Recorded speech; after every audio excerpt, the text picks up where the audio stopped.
Baby, this is going to be a good one. I do have to let you know that the audio isn't brilliant. However, the content is incredible.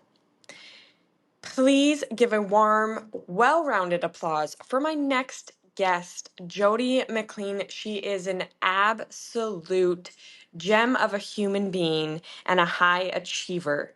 I mean, the feats that she has set her eyes on and achieved and accomplished is outstanding. I did find myself picking my jaw up a number of times.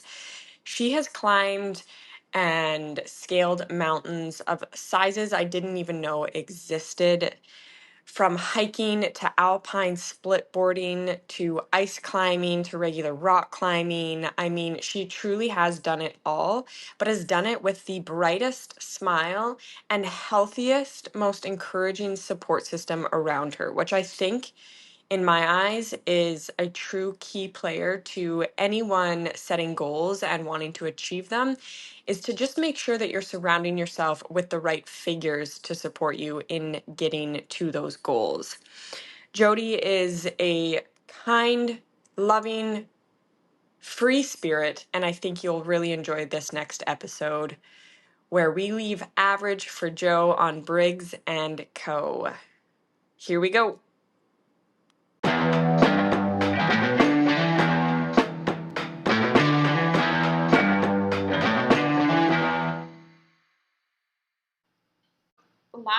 My last guest had them on. It's completely up to you. Try. You know what? I'm gonna put them in.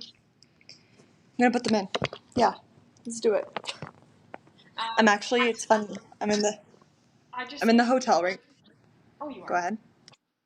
Yeah, so I'm in the Banff Springs right now because there was no really like quiet place at Michael's, and there's always like really quiet little nooks in the hotel that like Haunted hotel. I know about because I worked here. So I was like, I'm gonna go find a quiet little nook. Okay, 1 second. I'm just headphones. Okay, this is better, and then that way if people do walk past, they can't hear me or you. Yeah, They can hear me, but they can't hear you. Hey, I'm usually fine with windows open, but being in Florida, lately the critters, ridiculous. Like, Really? the little tiny aphid bugs, the frogs, the centipedes, like... Oh. Like, damn. And just before I came on here, I literally was like, I wonder if I should shut this window. And then a bird just lands right in front of, like, the really? Like, oh my god. Oh my god. But I feel You're like... there's no balcony, so I feel like I need my window open, or else yeah. it's, like, prison-y in here. Yeah. Florida buildings, I'm now appreciating the reason why they're so boring, but it's hurricane season here, so it's right. It's right. ridiculously wet, like, every day, and so I can't imagine them, like, trying to be creative with their buildings and the material they use, mostly cement, so that it's, like, leak proof. Right, which makes sense. Yeah. But yeah, the insects. Hated it. Like, I hated how boring the buildings were. I was like, they're so out of date. It feels like a prison. But, like, being in hurricane season right now, I'm like, yeah, I'm glad I'm in a concrete building. Yeah, totally. That would be terrifying to be there during. Well, I have a big fear of hurricanes. Well, I've never been in one, but they just scare me. And tornadoes, like, no, couldn't live anywhere with. Team that we had the hurricane evacuation, and I feel like we weren't, like, nearly as close back then, but I had to evacuate, like, this building and go in, like, inland in Miami because there was a hurricane coming. Right, I think I remember you telling me this. Yeah, I remember this. Were you not scared shitless? Yeah, like, what do you do? Like, yeah, totally. Yeah, exactly. It's like but there's not much you can do. Just kind of follow the. During hurricane season, and, like, bottles of water, empty toilet paper, paper towels are all gone. Like, it literally is apocalypse planning, I feel like. Yeah. Yeah, the norm, but it's spooky because totally, totally. that's not a thing we worry about. Yeah, Okay. for them, yeah. Okay. Anyways, Yay! Oh my god, I'm so excited. can you?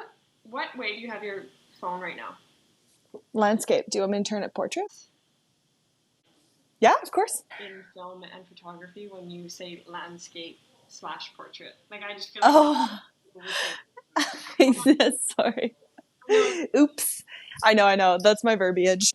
first and You should. foremost, we were talking this time last Sunday, and Yeah. for a little while I wanted to like incorporate you somehow onto the pod sooner rather than later because I'm really trying to, as I briefly mentioned to you, kind of broaden the scope of my guests that I have on because I don't know what like wall I hit or not. It's not a wall that I should say, but something hit me and I just feel like I don't want to give a crap anymore about like who is. So for the longest time I was like, okay, get on guests that are like very focused on what exactly you're targeting for the time being. And so I was like, okay, just dancers, pretty much just entertainers with a little bit of entrepreneurship, but mostly just dancers. And I was like, just like that's your target audience, just get those guests on. And although I love that, like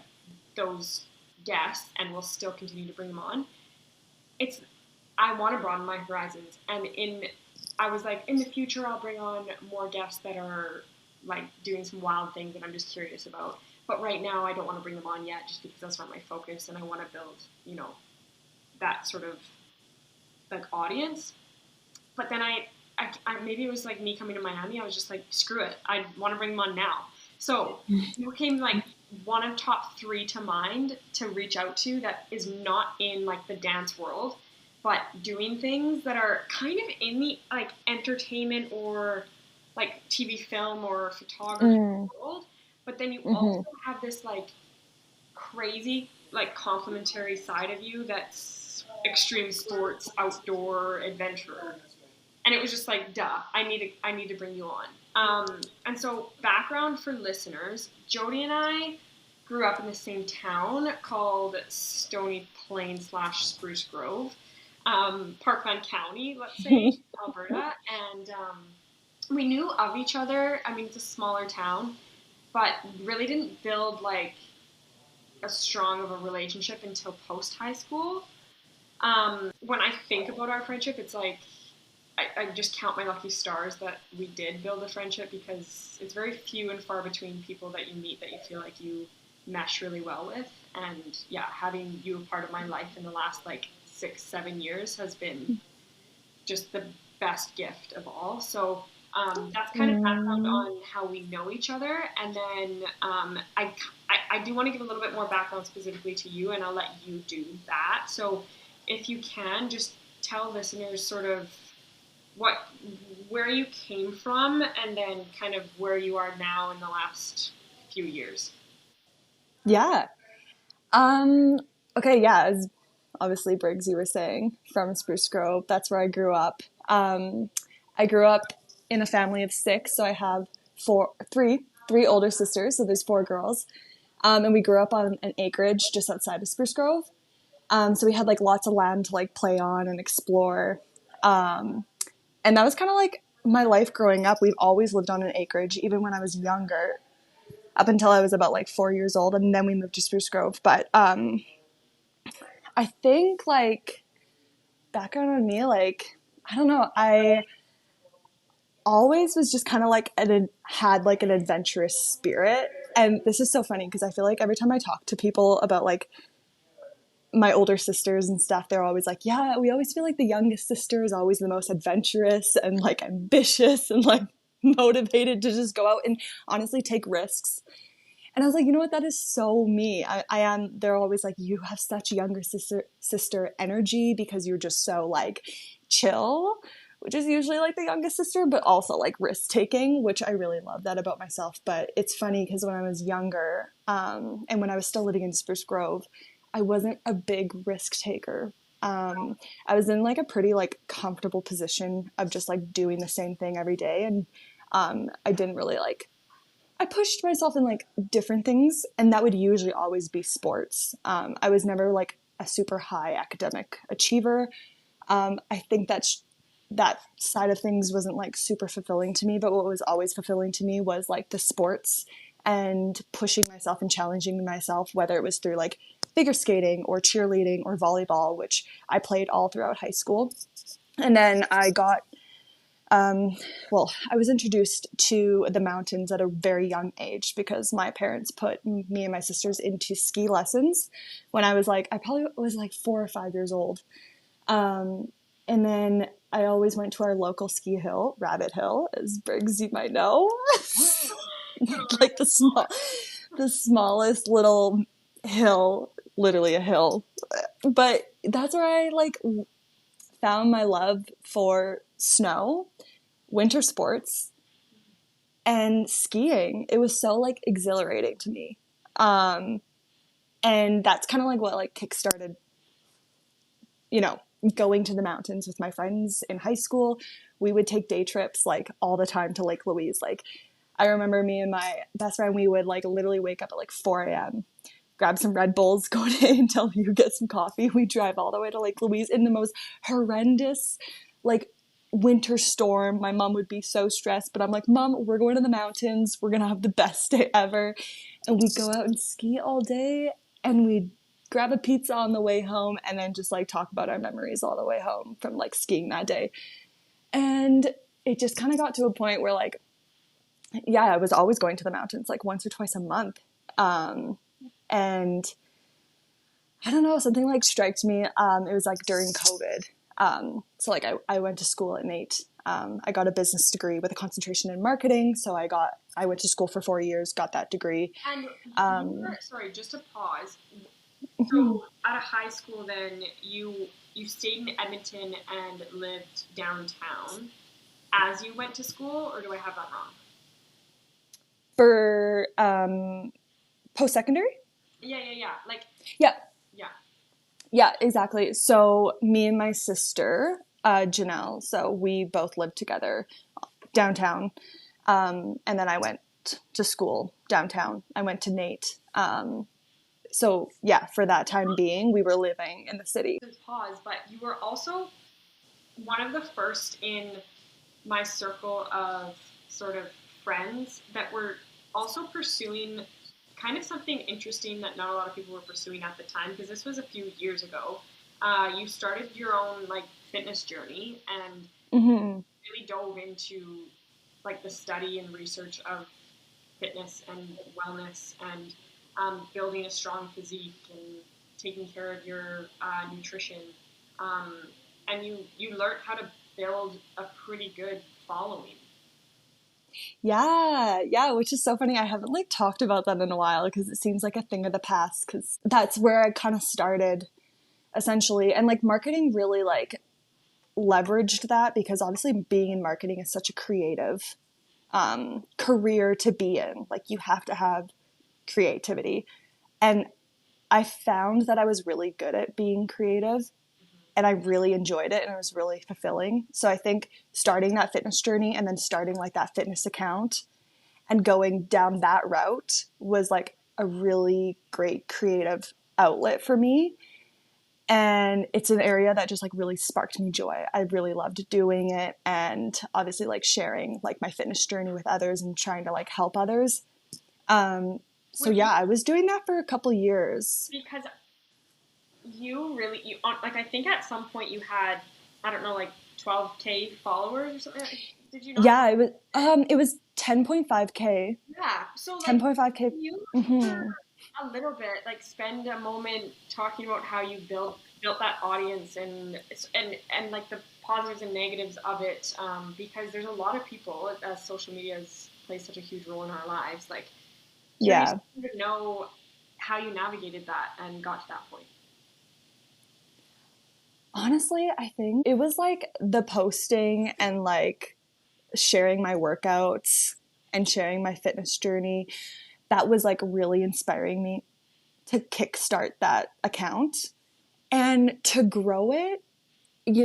it also motivated myself to like keep going with my fitness journey. And it was another way to like hold myself accountable, which, you know, just like sharing that with other people, you're like, okay, I'm not going to stop. Like, this is out here. I'm sharing this with people. People now come to me as like a resource, and like it like helps motivate you and keeps you going. And like, you know, you set goals for yourself, like whether that's like, okay, I want to hit this amount of followers by this date, or like I would literally plan out like my social calendar, and like it was just a way to like help me stay motivated and like work towards things that were really rewarding for me. And I think like it honestly, like the whole like the most fulfilling part of that account was also just like I got to be so creative and like showcase that in several different ways. So I had my Instagram account obviously, and that the goal for me was always just like sharing my fitness journey. But then it definitely got more into like how can I create really fun like workout videos to like inspire people and to engage people. And then it became more into this like marketing thing where it's like, okay, what are the trends? What are other people doing? And it was fun for me.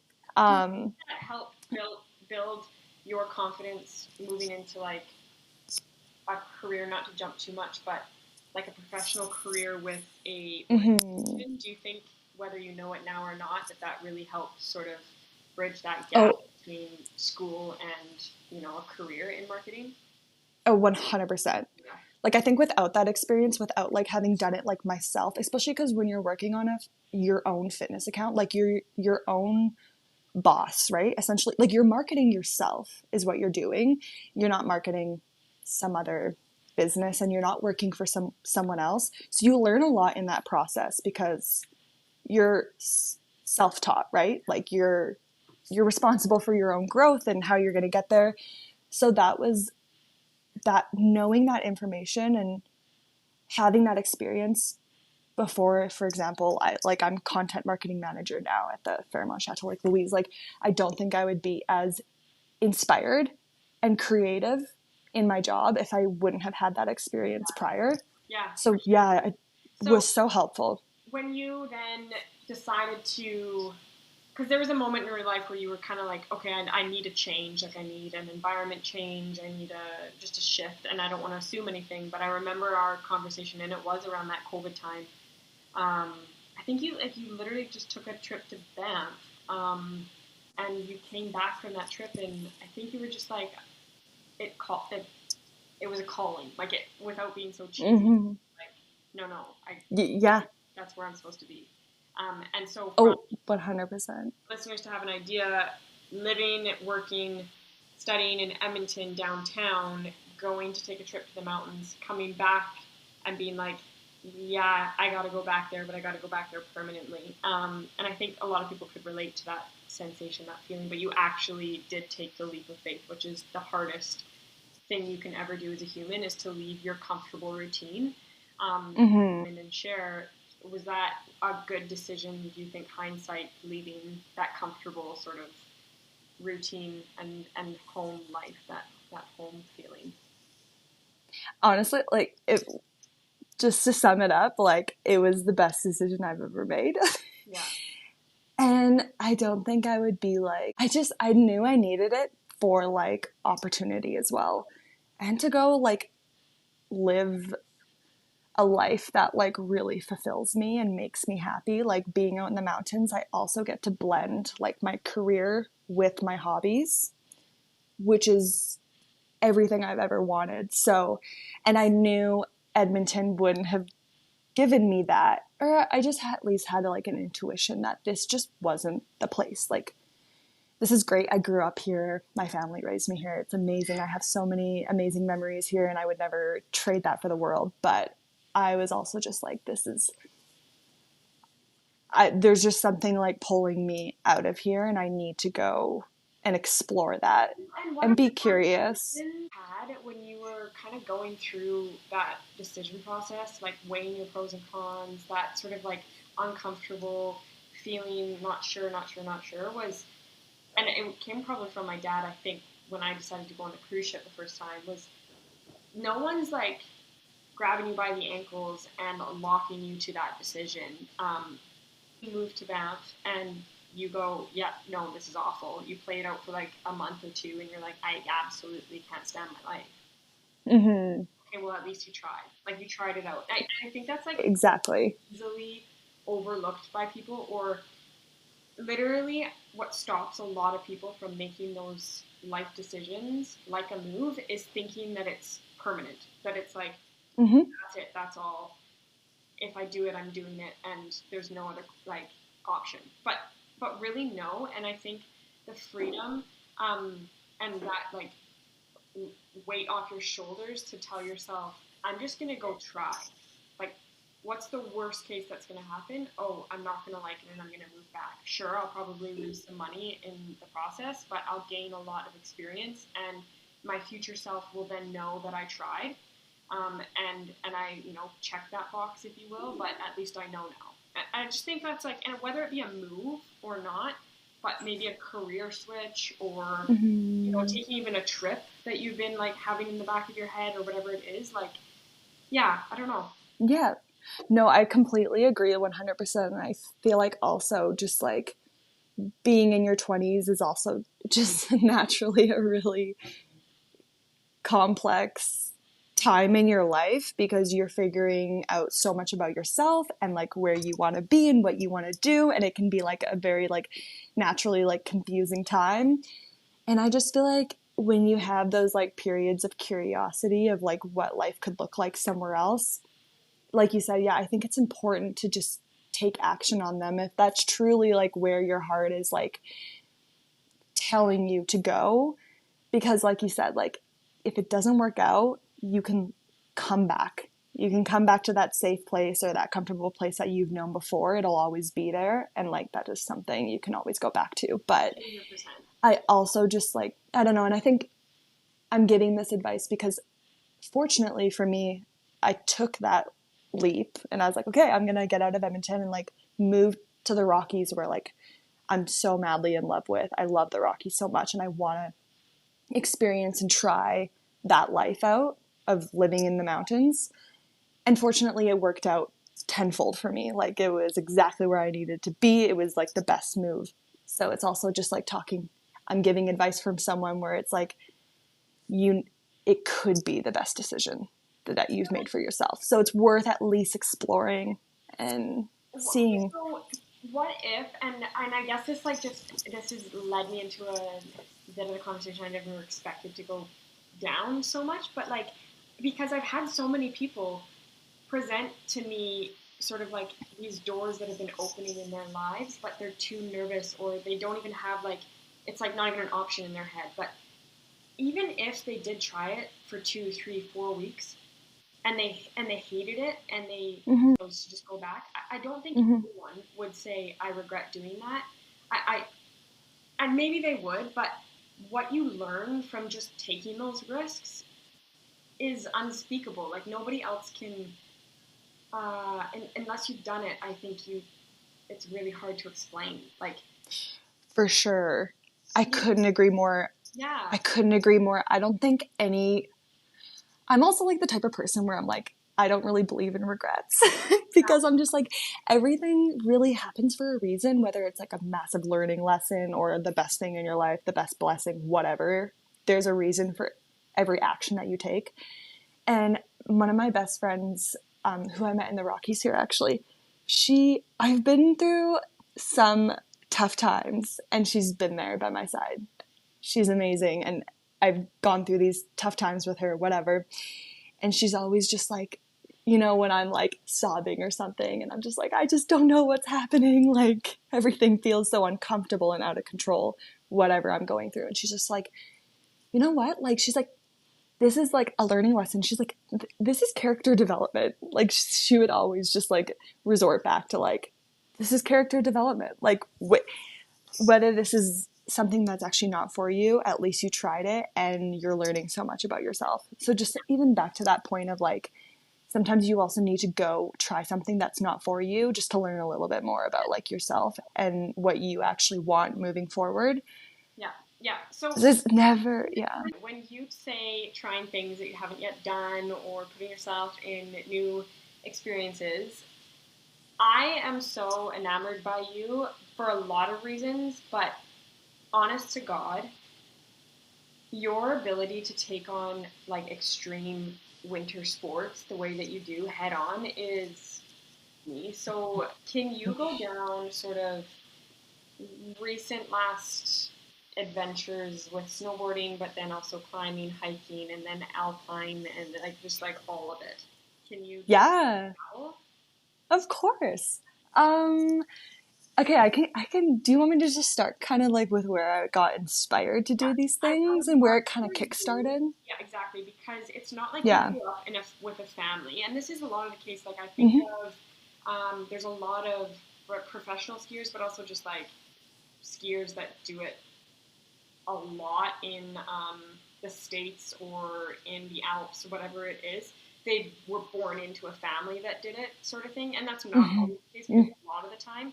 For Oh, for sure. you did just mention that you did it in like high school and you went with girlfriends and stuff like that. But to the extent that you do it and venture out in the mountains is sort of abnormal, I would say. It is abnormal. And so, yeah, if you can just kind of go from the where the seed was planted and then where that snowball effect sort of has led you to today, that would be fantastic. Yeah. Okay, yeah, like what you were saying, Briggs, is like I didn't come from a family that was super sporty or even outdoorsy. Um, and not even that I even had a lot of friends. Like I didn't have a lot of friends close by that I was like super good friends with either that were like super outdoorsy. You know, to the point where they would like go on snowboarding trips, but no one who's doing like these extreme sports. Um, but I was always very inspired by athletes doing these insane mountain sports, like whether it's backcountry skiing or climbing in the Alpine. And I remember, like, even when I first moved to Banff and prior to that, I would always, like, on YouTube, I was always watching, like, documentaries. It would always be documentaries. Actually, I watched a lot of documentaries on specifically athletes who would, like, summit Mount Everest or summit K2, these insane mountains in the Himalayas. And I was just always just like so incredibly like moved by it. And it, I don't know how to explain it, but it just like sparked curiosity in me. I was like, what if I would love to like dive into that world? I would, it just looked like, I don't know, I was just so drawn to it and so moved by it. And at that time I was like, I don't even know if I would ever actually get to the point of being in those like extreme conditions, and how would I even get there? Like you have to like know people who know how to do that, who can teach you, and buying the equipment is like a whole other sector. It's so expensive to get started, especially in like extreme mountain sports, because the gear is just incredibly expensive. And then you just, like I said, you need to know people who have the knowledge, because these are risky sports, and you need to go with people who know what they're doing and who have had years of experience being out in the mountains. And when I moved to Banff, I was just hiking a lot with friends. And then I think it slowly started. It was kind of like making your way up. So I started with hiking, just like your classic hikes in and around Canmore. Nothing crazy, you know, going up Sulphur Mountain or Tunnel Mountain, nothing insane. And then I started hiking bigger mountains that would involve scrambling, that would involve like a lot more like ragged ridges that you're like climbing along, and fourth class scrambling, fifth class scrambling.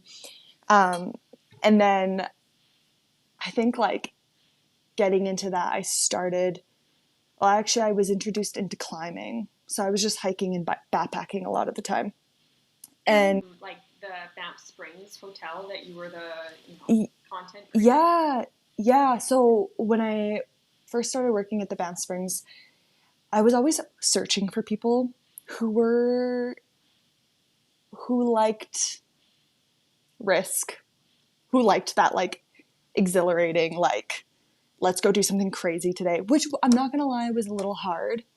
I think there's a lot of athletes in Canmore, but coming into the Banff Springs, like it's a bit harder to find that group of people who really just want to like do the extreme, which is fair. Like a lot of people are coming here, they're transient, they're only here for a season or two, and I'm going to be honest, Briggs, not a lot of people want to do that because yes, it is kind of just freaking crazy at the end of the day, and you are putting yourself in like, actually like a lot of the times, like, I don't want to say near death situations because my mom, if she ever listened to this, she would have a heart attack.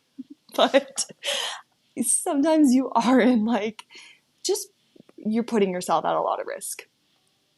Sometimes it's like you're putting your life at risk sometimes, especially when you're like in the backcountry and you're in those harsh alpine conditions, whether you're climbing, a rock could fall, whatever, or you're backcountry skiing. There's avalanches, which are really very, very real, and they happen unexpectedly, and that's a real thing that you need to consider.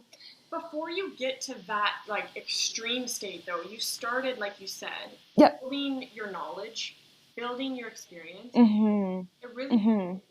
Like you went week 1 in Banff, moved there, let's do one hike, and then boom, straight to the backcountry. You did sort of build, you know, the people that you trust, and you started to really like buy the books and take the courses. And go back a little bit before we jump too far ahead. You mentioned, you know, you started to find like higher grade hikes where you were starting to scramble a little bit. Like you started to narrow your friend group and people that after work would want to go do these more extreme sort of adventurous things. Kind of like, at what point did you start to set like maybe goals, or did you start to really think about like them as projects rather than just weekend adventures? So I'll go back a bit, yeah, because I kind of jumped there. I think like, so it started with hiking and then just getting into like harder hikes that had scrambling, which once you get into scrambling, the next step after scrambling is usually like mountaineering. And so to pedal back a bit, I also, when I was hiking, I got into the backcountry. I started at backcountry camping a lot. So one of the times, like me and my friends, we went out to Assiniboine, which is the most incredible, most magical place on the planet. It's insane. And I remember, yeah, so that was a 3-day trip. So we backpacked. I think it ended up being like 50 some kilometers or 60 some kilometers, but it was over 3 days. And we backpacked into Assiniboine, stayed there for 2 nights, and just had like the most incredible experience. Like, because Assiniboine is like one of the 11,000ers in the Canadian Rockies. It's like, it's the most like majestic looking mountain in the Rockies, and people fly in to see it or you backpack in to see it. And it's like a rare experience that people usually get because it's hard to get campsites there because it's in such high demand. Everyone wants to go to Assiniboine. It's breathtaking. And I remember we were like hiking. We got up one morning really early to go catch the sunrise that would like light up Assiniboine. And we got up at like 4 a.m. and it was still dark out. And we were hiking with like our headlamps and up to the point where we would watch sunrise. And my friend was like, okay, everyone like turn off your headlamps. Like, let's like look at the stars, which is the best thing in the mountains. When you're hiking with friends and there's just like a moment of like quiet and stillness, and you turn off your headlamps and you look up and the stars are just incredible. There's millions of them, and you're just like, wow, this life is like, you're like, this is so beautiful. Like, you're in awe. It's like, it's moving, it's inspiring. And my friend was like, oh my God, look behind you. And it was like, we looked behind and the light from the moon was reflecting off Mount Assiniboine. And that was our first look of Mount Assiniboine, because the day before that it was smoky and we couldn't see Mount Assiniboine because of the smoke. So we got our first glimpse of it at like 4 a.m. in the dark with the moon like illuminating it. And I looked back and I was like, the first thing I thought was just like, A, this mountain's incredible. I feel so incredibly blessed to be here right now. But also, like, I was like, what would it be like to be at the top of that mountain? Like, that was like, I was like, I'm at the base of it, but what would it be like to be literally, I want to be standing at the top of that peak. I was like, this isn't good enough. I got to go to the top of that mountain one day. And this is just breathtaking. And I felt like that all the time when I was hiking in the mountains. So I knew that was always the goal. I think that became the goal to me. I was just like, I know what it's like to stand on the top of a summit, but to stand on top of like 11,000ers where you have to literally like grind mentally and physically, and it's incredibly rewarding, and you're literally climbing to the tops of these things and going through snow and rock, just makes it all that more rewarding. And I'm addicted to that feeling. I genuinely think I am. Like, it's a low key addiction of like, I love feeling fear, but excitement and the reward from it, it's just like, wow, something I just genuinely love feeling. And few people get to experience it unless they've been given the opportunity. And not even that because you were Exactly. given the opportunity, you worked to have the opportunity. And Yeah. you're still say that you're blessed and grateful to have those experiences. And there's just, I am so happy that it's a person like you that gets to share these types of stories and experiences because you truly do have an appreciation for the raw beauty of nature and the Rocky Mountains. And you also can appreciate the fact that not many people have done it. So it's a lot of work to get to those peaks that you've gotten to. So after Assiniboine, do you think that that was sort of the kind of point where you really started to think about the extremes of the extremes? Yeah. Yeah, for sure. 100%. So I think after that, I would say Kristen, which is one of my best friends that I've met in the mountains and who has like been my mountain partner since the day I've met her. And Ruben, another mountain partner, one of my best friends that has kind of been there since that time, since the beginning. Those people like really introduced me to the extremes and have shown me they're like amazing mentors. They're incredible people. I love them so much. And they've really like introduced me to like what I'm capable of achieving. So I met Ruben, I think after Assiniboine. It was kind of like, okay, like what would the next step be? My really good friend Patty, she's in New Zealand now, but she was like one of my first best friends that I met when I moved to the Rockies. And one day she was like, you should come climbing with me. Like, there's a climbing gym in Canmore. And she's like, I think you would really like it. Like, just come try it. And I actually never thought I would get into climbing, and it was never really an interest of mine. But I was like, you know what? It was like a friend date. I was like, let's go have fun. Like, teach me how to climb.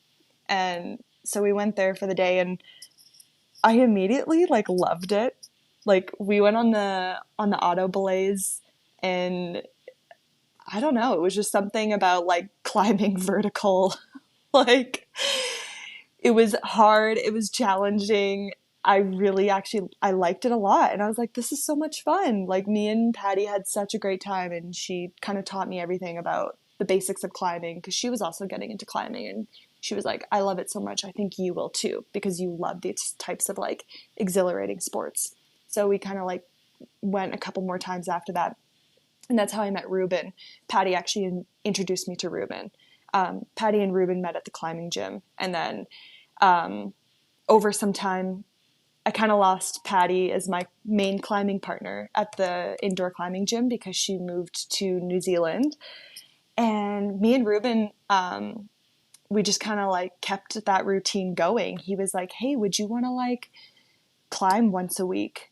And I was like, yeah, for sure. Like, I would love to. Like, it's a great sport to just like keep up with your like endurance and strength, and it's fun. And I ended up getting a membership, and Ruben, Like it's nice to have those indoor climbing gyms in Alberta, because well, anywhere that has those harsh winter seasons. although yes, you do still do those snowboarding and skiing activities outside, it's like nice to have something that you can do indoors as well, which I feel like Yeah, is why Elevation Place in Canmore was somewhere that you started to like really spend a lot of time in. for sure. Yeah. And I started spending a lot of time in there. And so Ruben like became my best friend like very quickly. Like we kind of became mountain partners, and he's just like an incredible person.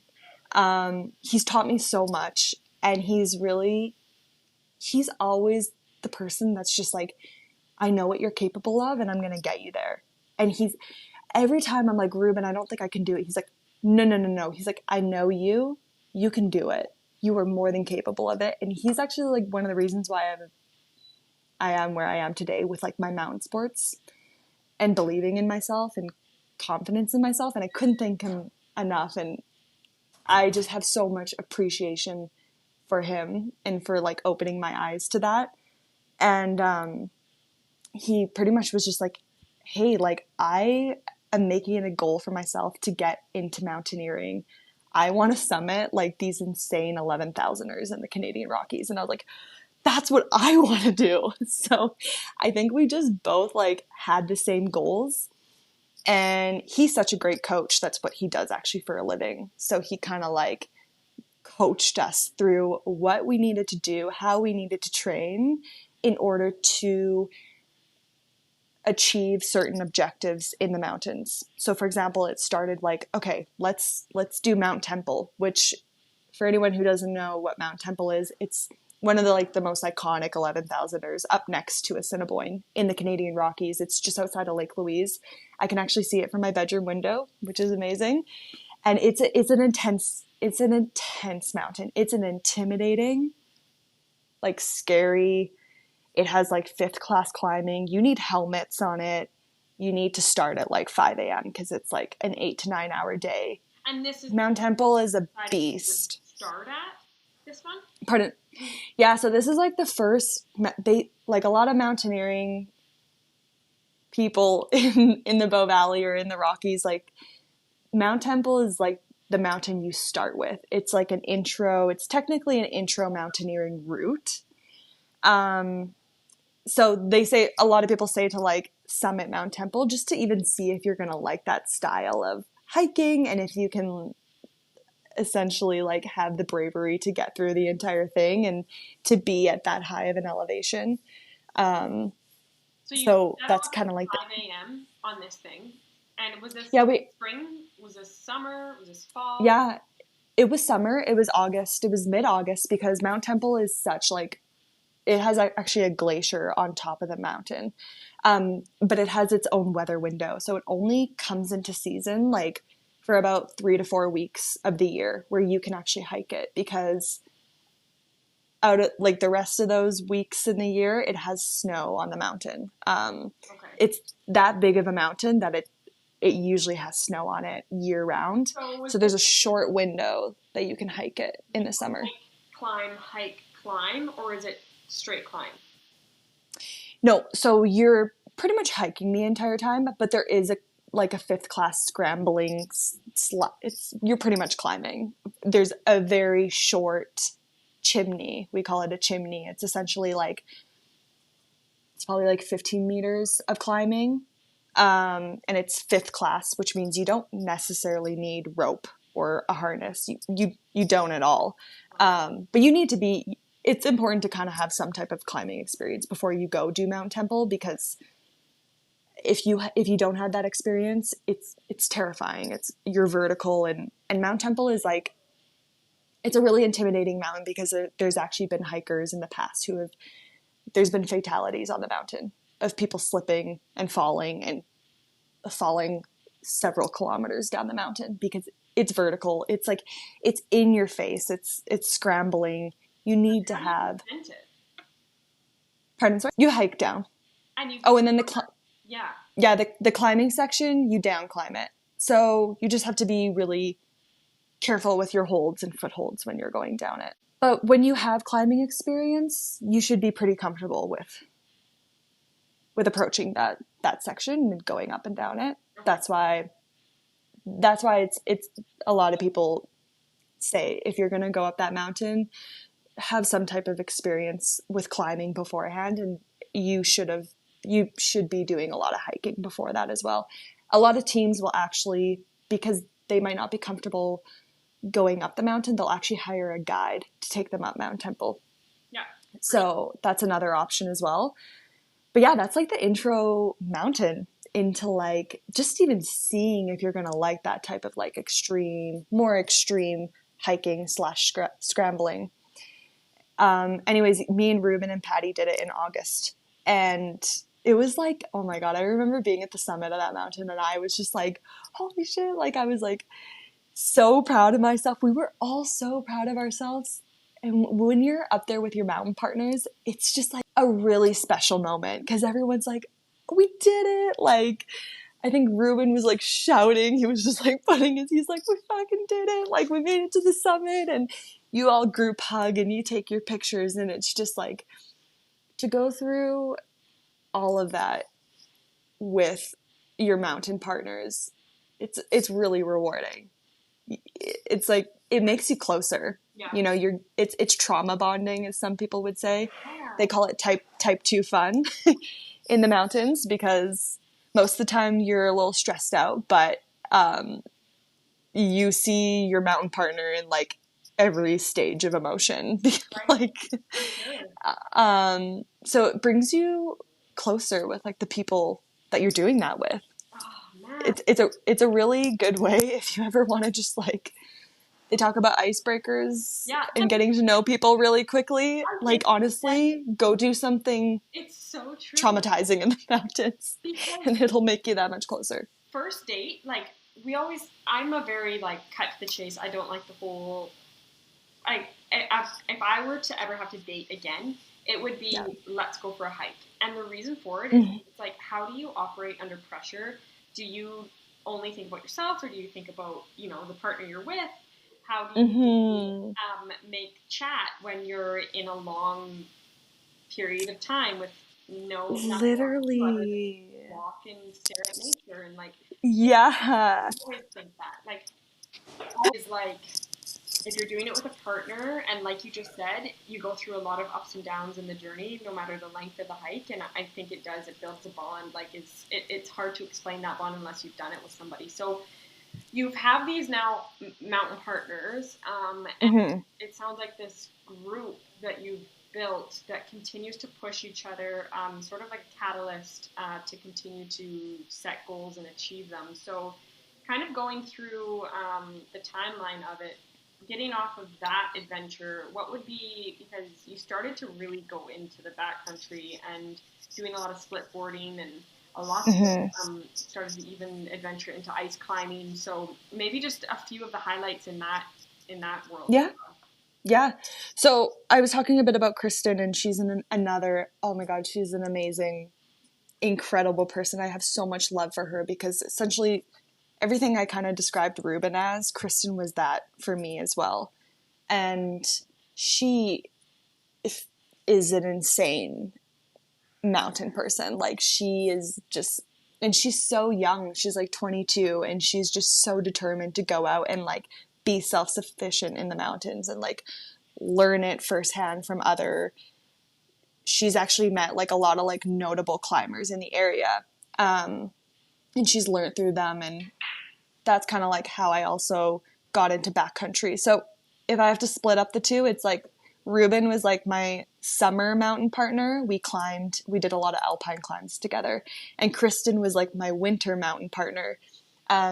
We clicked and became really good friends because we were both like, we're split boarders, which there's not a lot of split boarders in the backcountry. So snowboarders.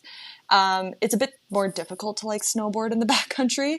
It's much easier to ski. So actually a lot of people will switch to skiing just to make it easier for them in the backcountry. But we're like, oh my God, we're two split boarders who are girls.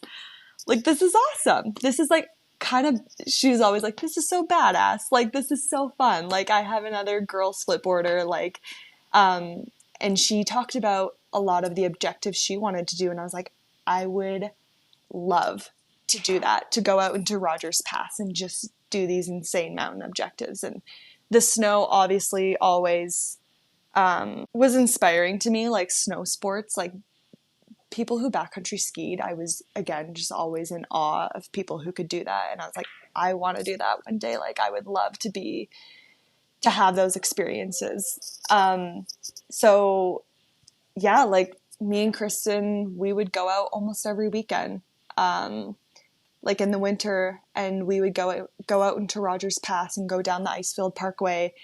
And she was always kind of choosing our objectives. She took the lead on that. And I think with that, like we started out with really mellow objectives because getting into the backcountry is very risky, with backcountry skiing at least, because of avalanches and all the hazards that you're exposing yourself to. And you would take courses. And then we'd like you would. I remember one day I had FaceTimed you and you're like, yeah, I'm in a 3-day course or whatever, for avalanche protection or whatever. So, yeah. Yes, I took AST1. So that's the first course for avalanche training, and it's like a 2-day course. The first day you're in classes via like Zoom call, and then the second day you're out in the field. So they take you down the Icefield Parkway and you kind of put everything that you learned the day prior into practice, essentially on just like, it's a really, well, you're learning how to rescue people who are like buried under the snow, which is, when you go through avalanche training, it really makes you realize what you're getting yourself into and the reality of backcountry skiing and the risks. I'm not sure if a lot of people know about all of the fatalities that do happen in the mountains every single year in the Canadian Rockies, in Rogers Pass, in the Icefield Parkway, where it happens most frequently. Fatalities from people getting stuck in avalanches and their partner not being able to rescue them or whatnot. Or, you know, there's also like, I think you have 5 or 8 minutes under the snow until, yeah, you won't make it. So your partner has 5 to 8 minutes to find you and to bury you out of the snow until it becomes like a fatality. So it's like, you're like, okay, like you realize really what you're about to like get yourself into and like what could happen. And I remember me and Kristen just always talking to each other, and we're just like, I don't know what I would do if you were buried under the snow. Yeah. Like that would be, it would like change you as a person. I've talked to people who've been in those scenarios and who've come out of it. I've talked to people who've been buried under the snow. Actually, my instructor from AST1, he was buried under the snow for several minutes, and he kind of like go into avalanche because there's a lot of avalanche stories that happen from, you know, skiing and those sort of motorized sports in the mountains. But for you're hiking and then doing your split boarding down the mountain, right, in the backcountry. Yep. So when would that avalanche occur? At what point in that project, in that objective? Oh, it can occur at any point, really. And there's like a certain slope angle where they happen more frequently. Like there's a certain like slope angle where it's like, if you're skinning up, aka hiking, in the ski world you call it skinning, and you're skinning on a certain angle, that's kind of like where it's going to happen the most. I think it's a 40-degree angle. It's like, or it's in between like 35 to 45-degree angle. That's like the perfect angle for snow to slide on. Okay, I see. So there's so much that you have to take into consideration. It's not only just the angle of the slope that you're skidding up, but it's also like, how much did it snow the day before? How cold has it been? Because if the temperature's consistently fluctuating, like it's going from like -20 back down to like 5 or -5 and then -20, that can affect the snow as well. And then you're also feeling the snow. So there's also things to look out for when you're actually skidding up. Like if there's woofing and if there's cracks in the snow, there's so much that you have to be studying. So when you're in the backcountry, it's not just all about having fun and just being chill and relaxed. Like, you are constantly studying everything that's around you. What food are you bringing? What tools are you bringing? What's the equipment like? Well, you have like obviously your snowboard gear. I have my backpack on me. My backpack has all of my avalanche safety. So it has like your transceiver. Well, your transceiver's on you, sorry. But it has your probe, your shovel. It has enough food. You should always be bringing more than enough food. Like, if you're going out for the day, you should be bringing food for at least 2 days, because you need to consider if you were to ever get stuck out there and if you needed to stay the night somewhere, you're like, it gets cold overnight. You know what I mean? You need to be able to have like food and water to like at least get you through a couple days if that were to happen. So you're also like also forecasting those types of situations. I have hand warmers in my bag. I have an extra set of mitts. I always have like multiple layers, like my down jacket, my shell, base layers, obviously, merino wool base layers. Like, you need to have like the best of the best. I would say it's better to go with like top gear, especially when you're going out in the backcountry, because if, like I said, if you're ever stuck, you need to have the layers and the clothing and the fuel to get you through a night, potentially, if you need to stay out there. And then I obviously have my satellite phone as well. So I have a Garmin InReach, which is super important to have. So at least I can like press the SOS button if anything were to happen and like get in contact with the like Banff, I think it's the Bow Valley like safety patrol team. I don't know the exact name for them, but it would ring them so they could get a heli out to you if they need. Okay.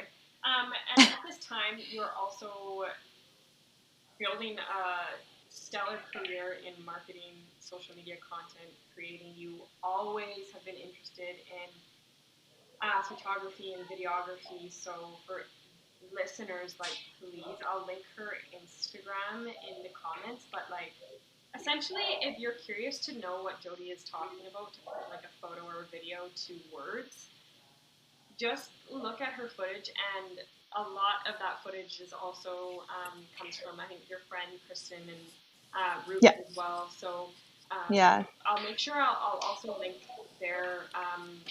Well, but I think career to what you do, and like you said, you chose a career. Not only did you choose a career that fulfilled you creatively, but you also chose the location of your career to be in an area that allowed you to pursue sort of these adventures you're talking about. But now that you've sort of spent, I think, like 3 years in the area? Just over 3 years. Just over 3 years. What is your next 3 years sort of, or not even, it doesn't have to be exact, but do you have something up and coming that you're now a goal setter and achiever? So I know you, and you're similar to me in that sense as well. So what's been captivating you?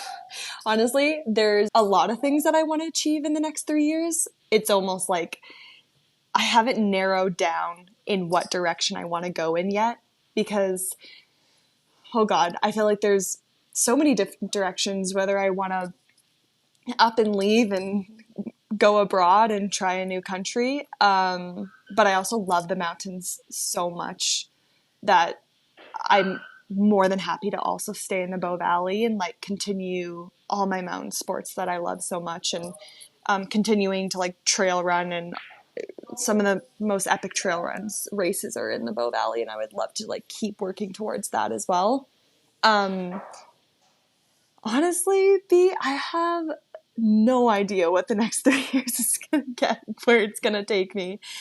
I'm just like staying open-minded, and I'm really kind of like open to anything, but it obviously still has to be fulfilling to me. And I think what's fulfilling to me is like keeping some type of extreme sport in my life that I'm constantly working towards, whether, like I said, that's trail running races or that's Alpine climbing and whatever that looks like for objectives. But I could also be in London. Yeah. Like next year. I have no idea. Yeah, I have a lot of dreams and, you know, career goals of where I want to be and who I want to work with. And Has put themselves into environments where there's otherworldly people have dreams and objectives and goals that to the people and group that you're surrounded by might not sound extreme, but to a lot of people, like those goals and things you want to tackle are intimidating and outstanding, and I think it's easy to lose touch with it. Just if anything, let this maybe last hour of conversation be a reminder of where you kind of came from. And for myself as well, I always do this, like reminder of where you came from, where you happen to be at this point in your life, and just pure reflection to appreciate the outstanding achievements that you have accomplished. Because it is easy to set goals, achieve, and listeners can gather from hearing you speak, you're a very grateful, very reflective human being, and it's people like you that I'm so happy to see have the life that you do, that you get to live, because you deserve it. You deserve everything that you've put your mind and heart into. So there's very few individuals in my life that I look to as sort of to as motivation, but yeah, you have always been and will always be somebody that I can like think about, call, text to be like, I'm thinking of doing this. Is it wild? And to have you go like, do it and see, like having those people in your life are so. So you are one of those people in my life. I wanted to bring you on the podcast. Like you said also at the start, in your 20s, you're like WTF all the time. It's just like stamp your 20s with WTF. And I think people told us that when we were approaching our 20s or post graduation, but it's hard. It hits you really, really hard. And I think it's important to be around people that are supportive of your dreams and aspirations. So thank you for being that human being. Oh, B, that's really sweet. I love you so much. Thank you so much for like bringing me on the podcast. At first, I was like, why me? I think it's like also just naturally me naturally being hard on myself and downplaying everything that I've achieved and whatnot because I always want more, which can be like not toxic sometimes, but it can, I don't know, play either side of just always wanting more for yourself. Yeah, you sometimes it's hard to like realize what you've achieved and where you are, but I really appreciate you like bringing me on the podcast and gunning for me, yeah. I think of my mom who always says that to me because she pushes me and I'll come up with crazy ideas sometimes just to think she'll say like Briggs, now stop, you're going too far, but she still doesn't, like she still won't. So keep gunning, keep dreaming big, keep doing it, because honestly, like the world is really your oyster, and until you start to experience some of the things that you never thought were possible, you can't really open up your eyes and your horizon. So proud of you for doing that. Sure. Can't wait to just thank you. Your journey, no matter where you are. I love you to bits, and I hope you have a good rest of your Sunday. Thanks, B. You as well. I hope I get to see you soon.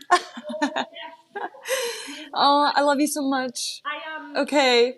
Before I go, I'm back in the area. October 11th, sister's wedding. I don't know if we chatted about this or not. Are you in the area or are you back home? No, I should be in the area. Yeah, I should be in the area. If I'm not scaling some mountain. I know. No, I won't. I can take a day off. We will connect. I love you. Okay, I love you so much. Okay, bye, V. That's a wrap on another amazing episode of Briggs and Co, where we leave average for Joe. If you have any questions about that episode, about the guest, anything at all, please reach out to me at admin@briggsandco.ca. I'm on Instagram at Briggs_and_co_. So please connect with me and feel free to just ask any questions you have about the industry or not. I love working with individuals that are like minded, that are interested in leaving average behind. Please take care of yourselves and squeeze your loved ones extra tight. It's an absolute joy and a gift to be able to connect with these souls. Really hope you enjoy this content that I am bringing to the table. That's it. That's all, folks. Have a beautiful rest of your day. Take care.